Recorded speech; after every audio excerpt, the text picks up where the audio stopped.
The Yellow Wallpaper by Charlotte Perkins Gilman.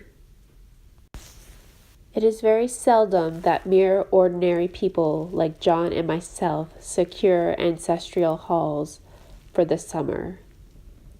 A colonial mansion, a hereditary estate, I would say a haunted house, and reach the height of romantic felicity, but that would be asking too much of fate.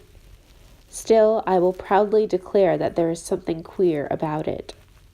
Else why should it be let so cheaply? And why have stood so long untenanted? John laughs at me, of course, but one expects that in marriage. John is practical in the extreme. He has no patience with faith. John is a physician, and we came here so that I could rest from my temporary nervous depression, a slight hysterical tendency. What is one to do? My brother is also a physician and also of high standing, and he says the same thing.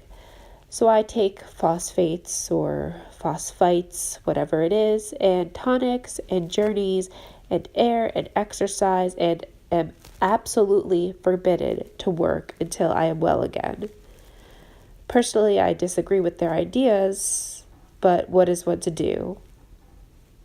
I write in spite of them, but it does exhaust me.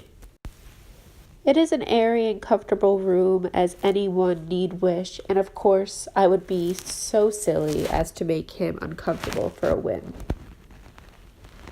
I'm really getting quite fond of the big room, all but the horrid paper. Out of the window I see the garden, those mysterious deep-shaded arbors, the riotous old-fashioned flowers and bushes and gnarly trees. I fancy people I see walking in the numerous paths and arbors, but John has cautioned me not to give way to fancy in the least. I think sometimes that if I were well enough to write a little, it would relieve the press of ideas and rest me. This paper looks to me as if it knew what a vicious influence it had. There's recurrent spots where the pattern lolls like a broken neck and two bulbous eyes stare at you upside down. I get positively angry with the appearance of it and the everlastingness. Up and down and sideways they crawl, and those absurd unblinking eyes are everywhere. I know I never saw so much expression in an inanimate thing before, and we all know how much expression they have. I used to lie awake as a child to get more entertainment and terror out of blank walls and plain furniture than most children could find in a toy store. The furniture in this room is no worse than inharmonious, however, for we had to bring it all from downstairs. I suppose when this was used as a playroom, they had to take the nursery things out, and no wonder.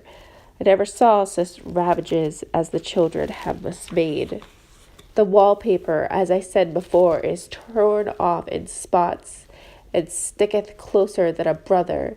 They must have perseverance as well as hatred. But I don't mind a bit, only the paper.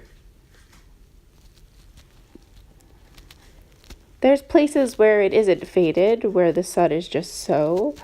I could see a strange, provoking, formless sort of figure that seems to sulk about the silly and conspicuous front design.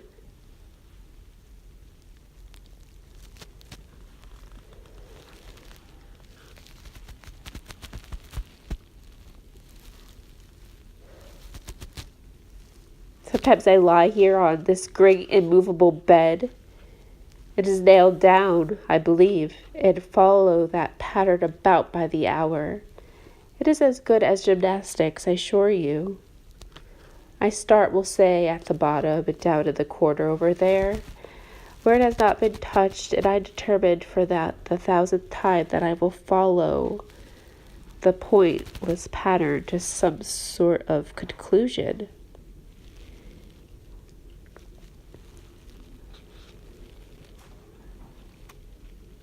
The whole thing goes horizontally, at least it seems so, and I exhaust myself trying to distinguish the order of its going in that direction.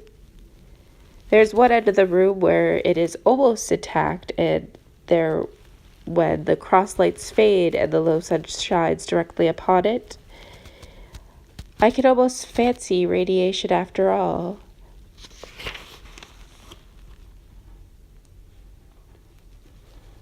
John says I mustn't loosen my strength and has me take cod liver oils and lots of tonics, to say nothing of ale and wine and rare meat.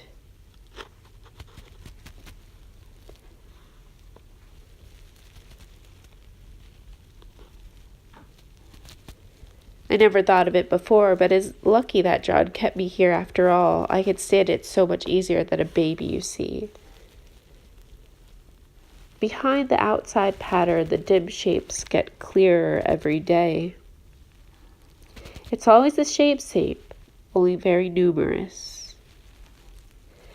And it is like a woman scooping down and creeping about that pattern. I don't like it a bit. I wonder to begin. I wish John would take me away from here.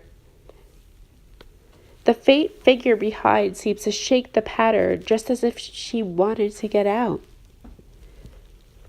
I got up softly and went to feel it, to see if the paper did move. And when I came back, John was awake. "What is it, little girl?" he said. "Don't go walking about like that. You'll get cold."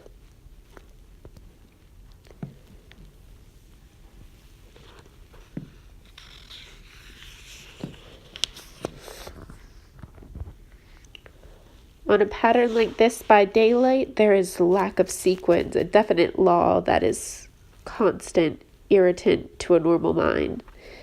The color is hideous enough, and unreliable enough, and infuriating enough, but the pattern is torturing. You think you have it mastered, but you get well underway and following. It turns back, somersault, and there you are. It slaps you in the face, knocks you down, and tramples upon you. It's like a bad dream.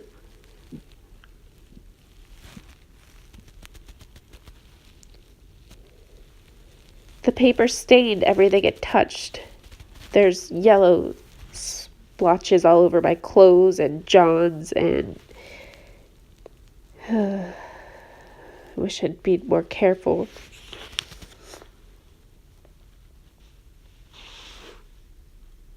It's the strangest yellow, that wallpaper.